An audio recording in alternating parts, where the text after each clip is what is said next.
నాగుల పంచమి ఎందుకు జరుపుకుంటారో తెలుసా? పూర్వకాలంలో జన్మజయుడు అనే రాజు అతని తండ్రిని చంపిన తక్షక నాగుపై కోపంతో సర్పయాగం చేశాడు. ఆ యాగంలో అన్ని సర్పాలు బలి అయిపోయాయి.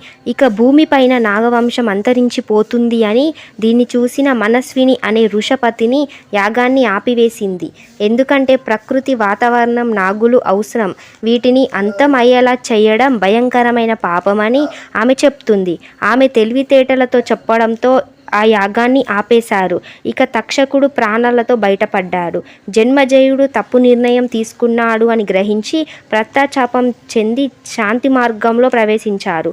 అప్పటి నుండి నాగులని రక్షించాలి, అవి దేవతల రూపం అని నమ్మకం పెరిగింది. అలా నాగుల పంచమి పండగ జన్మిస్తుంది. ప్రతి సంవత్సరం నాగులకి పాలు పోసి పూజ చేయడం ఈ పంచమి ద్వారా మొదలు అవుతుంది. ఈ వీడియో మీకు నచ్చినట్టయితే లైక్ చేసి షేర్ చేయండి.